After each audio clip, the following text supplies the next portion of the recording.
spirituel qui est le premier, mais c'est ce qui est naturel.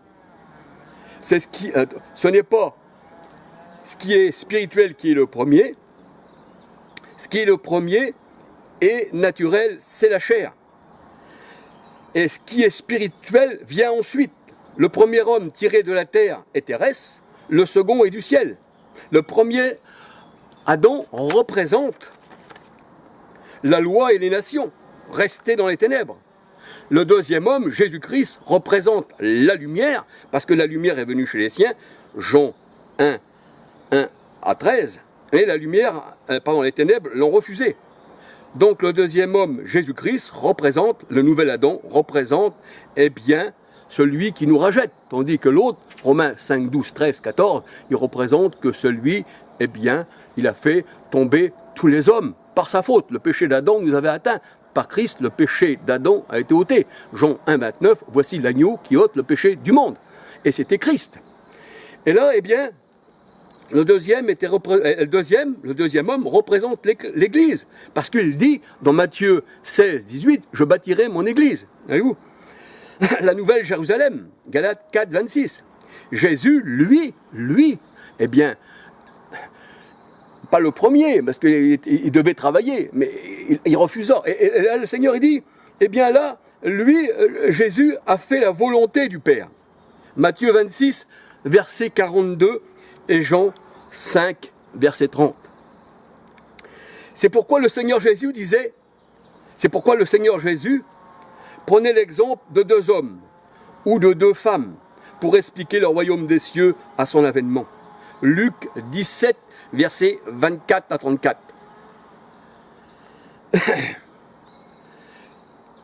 Le bon grain était mis dans les greniers. C'est là que quand le Seigneur Jésus est venu, il a rassemblé tous ses enfants en un seul corps. Jean 11, 52. La parole de Dieu nous dit qu'il a rassemblé ses enfants en un seul corps. Jean 11, 52.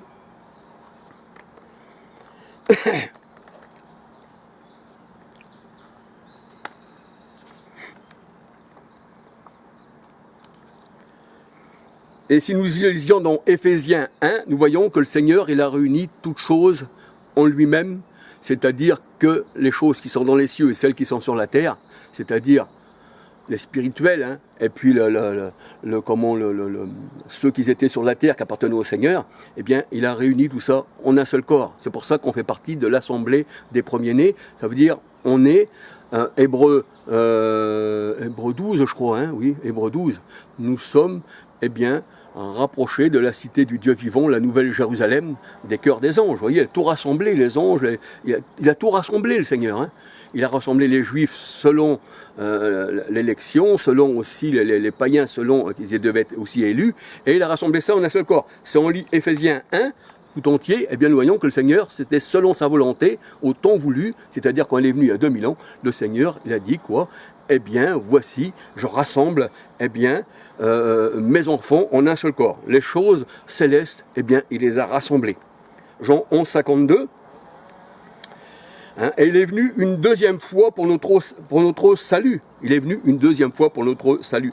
Hébreux 9, versets 26, 27. Mais Hébreux 2, verset 3, 4. Hébreux 2, verset 3, 4. Et Luc 19, 19. 2 Corinthiens 6, 2. Il devait venir une deuxième fois pour notre salut. Non seulement il était venu une première fois pour ôter les péchés, il devait venir une deuxième fois, mais là, il est venu pour notre salut. Et si Christ ne serait pas venu une deuxième fois pour notre salut, on serait encore pas sauvés. Pourquoi ? Parce que la parole de Dieu nous dit, que Dieu nous a sauvés. On est passé de la mort à la vie. On est passé des ténèbres à la lumière. Voyez-vous ? Et Christ, c'est notre vie. Et le Seigneur dit, celui qui croit en moi ne mourra jamais. C'est ça notre salut. Il nous a enlevé des griffes, du monde, du diable, de l'adversaire. Parce que le mot diable, dans la Bible, ne veut pas dire quelqu'un qui va vous posséder, mais ça veut dire quelqu'un qui est contre Dieu. Comme le mot Satan, c'est le même mot. Mais ça ne veut pas dire quelqu'un qui vous possède. Même le Seigneur Jésus le dit dans sa parole. Dans Marc 7, si on lit tout Marc 7, le Seigneur, il parle du cœur des pharisiens. Il dit, c'est pas ce qui est dehors qui rentre dans l'homme qui le souille, mais c'est ce qui en sort. Vous voyez, il n'y a rien du dehors, même pas un démon, un mot inventé par l'Église catholique, qui pourrait rentrer en vous et vous posséder. Mais c'est votre cœur. C'est pour ça qu'il faut circoncire votre cœur. Romains 2, 27, 28. la circoncision du cœur, la circoncision de la pensée. Vos pensées ne sont pas mes pensées. Or, nous avons la pensée de Christ. C'est ça l'homme nouveau. Il a l'esprit du Christ. Romains 8,9. Sinon, on ne peut pas lui appartenir. Alors, Christ est venu pour notre salut une deuxième fois. C'est ce que je mets dans la parole de Dieu. Hébreux 9, versets 26-27. Hébreux 2, versets 3-4. Luc 19, 9. C'est pour ça que le Seigneur il disait, voici, celui-ci est aussi un fils d'Abraham, car le salut est rentré dans cette maison. Voyez-vous, il était venu une deuxième fois pour cela. C'était ça son avènement. 2 Corinthiens 6, 2. Et il a réuni à lui notre part d'héritage. C'est pour ça que je vous ai dit, il fallait lire tout Éphésiens, mais je vais vous déjà donner les versets où il faut lire, premièrement. Éphésiens 1, versets 9, 10, 11, 13. Jean 11, 52, il a tout réuni, le bon grain, en un seul corps. Et vous êtes les membres du corps du Christ. Sinon, si on ne serait pas réunis en un seul corps, le corps du Christ n'existerait pas aujourd'hui. Mais nous sommes son corps. Matthieu 23, verset 37. Et nous sommes passés de la mort à la vie. Et les hommes représentent aussi deux sortes de semences qui ne doivent pas être semées dans le même champ. Parce que les hommes mauvais représentent l'ivrée, représentent la parole destructive des hommes mauvais. Et les hommes représentent deux semences qui ne doivent pas être semées dans le champ. C'est pour ça que le Seigneur dit, tu ne mettras pas dans mon champ deux semences ensemble. Lévitique 19, verset 19. Dans la vigne du Seigneur aussi, qui est la nouvelle Israël, qui est la vigne sauvage qui a été greffée sur l'olivier franc, c'est-à-dire nous les païens qui on a été greffés sur l'olivier naturel d'Israël, et nous étions aussi un olivier sauvage, eh bien le Seigneur il dit, dans ma vigne, eh bien vous ne mettrez pas non plus deux espèces de semences. Deutéronome 22, verset 9. Deutéronome 22, verset 9, pardon. Les semences représentent deux fils, l'ancienne alliance et la nouvelle alliance. Elles représentent aussi la mort et la malédiction. Ça représente la loi aussi. 2 Corinthiens 3, versets 7, 9. Le ministère de la mort. Le ministère de la condamnation, de la malédiction. 2 Corinthiens 3, versets 7, 9. Et Galates 3, 10, 13. Et le Seigneur Jésus-Christ, la bonne graine, eh bien, représente la grâce. Et Moïse représentait la loi, le mont Sinaï représentait, Jean 1, 17, représentait la mort. Alors, je vous dirais, de qui êtes-vous l'ami? Du fils rebelle d'Adam? Êtes-vous l'ami de celui qui n'a pas fait la volonté du Père? L'ami des vignerons infidèles? L'ami de ceux qui ont préféré Barabbas et qui ont préféré César comme roi? Ou êtes-vous l'ami du Christ? Ou êtes-vous l'ami des religions sataniques? Parce que le Seigneur, lui, dans sa parole, il nous appelle amis. Non plus serviteurs, mais il dit amis. Jean 15, versets 12 à 16. Jacques 2, 23. Alors les gens rebelles à sa parole, Romains 10, verset 21, Actes 28, verset 22, ont choisi César pour ami et Barabbas l'assassin. Jacques 4, verset 4, la parole de Dieu nous dit, celui qui prend pour ami les gens du monde sont ennemis de Dieu. Ils sont ennemis de Dieu. Jean 19, verset 12 et Matthieu 27, verset 15 à 26. Alors on pourrait dire que il y a aussi les ouvriers de la dernière heure, les païens, enfin tous ces gens-là, tous ceux qui n'écoutaient pas le Seigneur. Il y avait aussi les ouvriers qui travaillaient avec le Christ avant, ces apôtres, et ci et ça, qui étaient aussi juifs. Et les païens sont venus ensuite, parce que c'est eux qui ont annoncé le salut aux païens. C'est ce que nous dit la parole de Dieu. Paul était, avait son ministère pour les païens, et Pierre, pour les juifs. Et là, la parole de Dieu nous dit qu'il y avait aussi des ouvriers de la dernière heure. Matthieu 20, 1 à 16. Et ces ouvriers de la dernière heure, pour ça que le Seigneur, la parole de Dieu, elle dit dans 1 Jean 2, 13, voici petit enfant, c'est ici la dernière heure.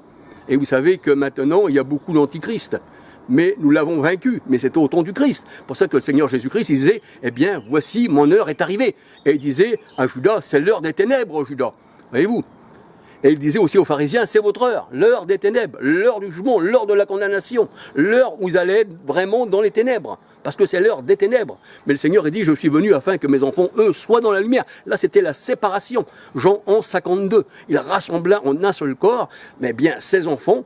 Et la parole de Dieu, elle dit que les enfants de Dieu, c'est le blé, mais que les autres, c'est l'ivrée. Ils brûlent l'ivrée. C'est pour ça que Jean-Baptiste, il disait, à son époque, déjà, la cognée est mise à la racine des arbres. Et tout arbre qui ne porte pas de bons fruits est coupé et jeté au feu. Mais c'est au temps du Christ. C'était ça le temps de la fin. Regardez dans mes vidéos, eh bien, les temps de la fin. Ou la fin du monde. J'ai des vidéos, vous regardez de quoi je parle. Alléluia. La parabole du fils prodigue et du fils qui n'a pas laissé son père nous fait penser aux païens qui sont entrés dans la grâce du Seigneur. Ils étaient sans un sou et le père avait tiré le veau gras pour eux. Il était mort, ce fils, et il est revenu à la vie. Et vous, il était mort, le fils, il est revenu à la vie. Donc ça nous fait penser un peu aux fils prodigues, les païens, hein, je prends ça comme exemple. Ils étaient loin de Dieu, ils étaient morts. Le Seigneur attendait sur le chemin qu'ils reviennent, parce que ils avaient tout délapidé, ces gens-là, voyez-vous, ils étaient loin du Seigneur. Mais celui qui avait travaillé dans le champ du Seigneur, hein, celui qui était là, qui ne l'avait pas quitté le Père, mais il dit, pourquoi, Seigneur, hein, pourquoi, Père, hein, tu donnes autant à celui qui n'était pas là, qui a tout délapidé, mais moi... tu m'as pas fait ça pour moi, mais le Seigneur a dit, mon fils, tu as toujours été avec moi, ce qui est à moi est à toi, voyez-vous. Donc ça fait penser un peu aux Juifs, qui étaient toujours là avec le Seigneur, les Juifs convertis à Christ, un peu comme les apôtres.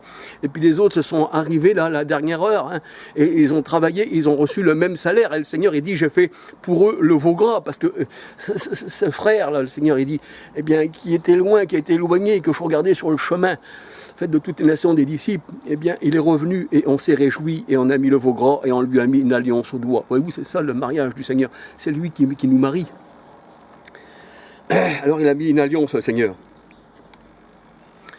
Et c'est vrai que l'agneau représente le mariage. Le veau gras, ça représente aussi la fête. Ceci nous fait penser aux païens que le Seigneur a greffé sur son olivier naturel, c'est-à-dire Israël. Des deux peuples païens convertis et juifs convertis, le Seigneur a fait un seul peuple. Luc 15, versets 11 à 32, Éphésiens 2, 11 à 22, Romains 9, versets 24 à 29, et Romains 11, versets 11 à 21. Et il n'y a plus juifs, il n'y a plus grecs, il n'y a plus de nations, parce que pourquoi? De toutes les nations, Matthieu 28, 19, le Seigneur, il a fait des disciples, et nous avons revêtu Christ. Et il n'y a plus juif ni grec. Voilà, nous sommes tous un en Christ. Galates 3, 27. Et le Seigneur, il dit, ils seront à moi, dit l'Éternel. Ils m'appartiendront au jour où je prépare. Et vous, c'était déjà écrit dans l'Ancienne Alliance.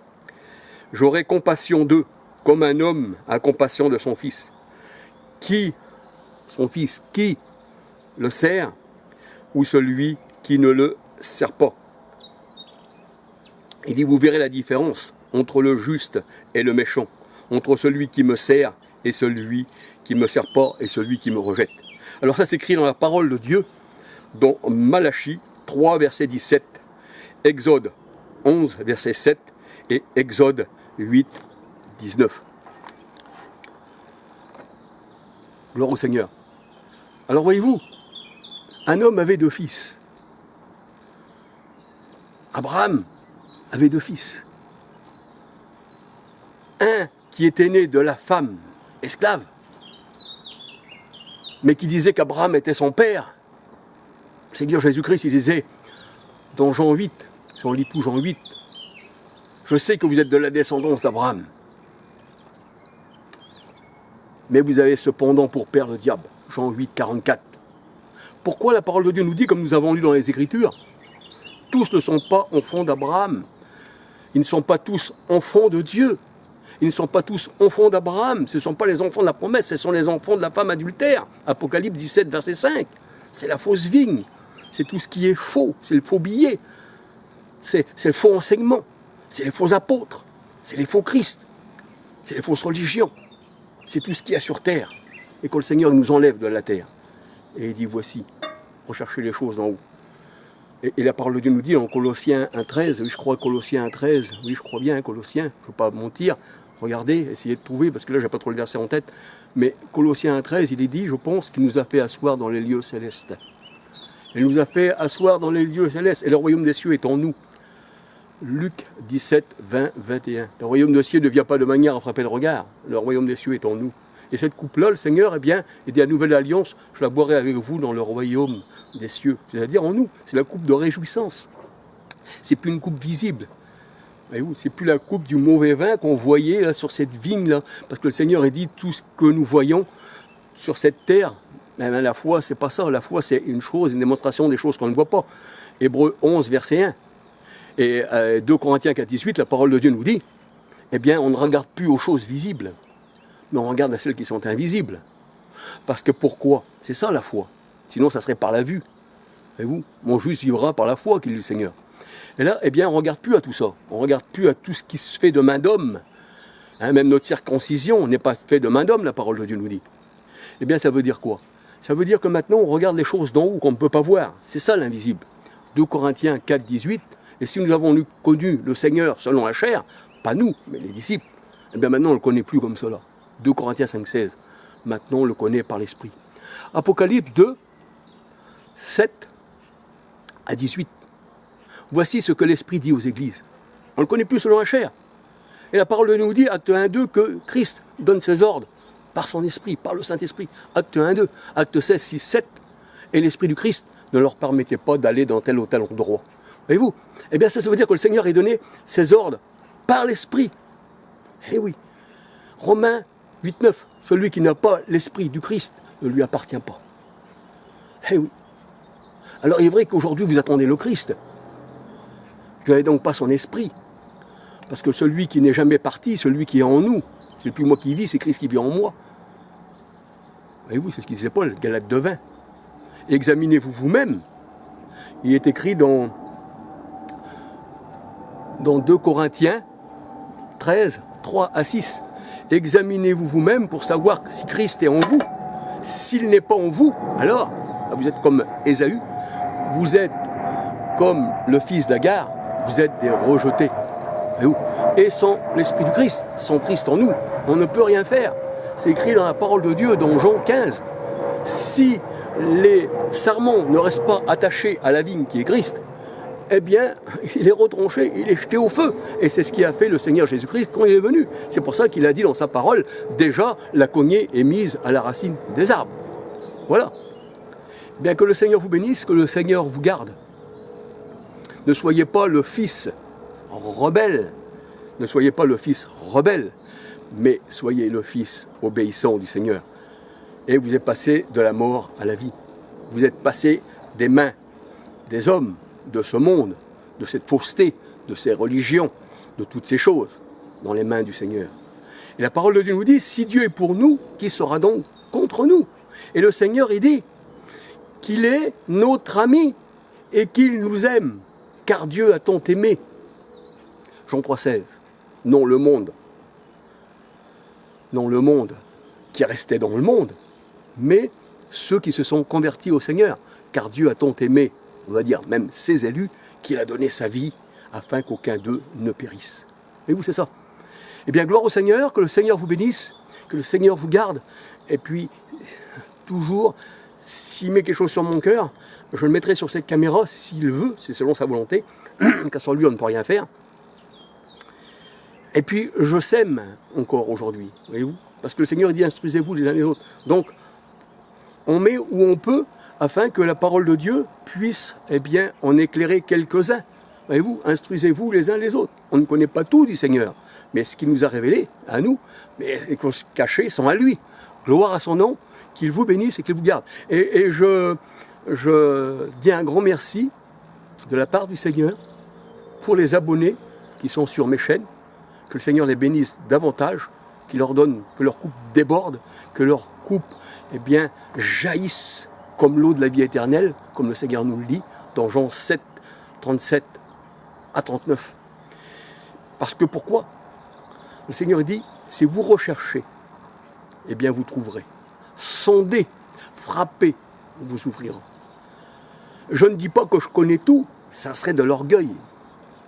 Mais ce que le Seigneur a mis sur mon cœur, de parler comme je parle, eh bien, je ne peux pas m'opposer à sa parole. Je parle encore aujourd'hui. Parce que le Seigneur a dit, mes brebis entendront ma voix, elles n'entendraient pas un étranger.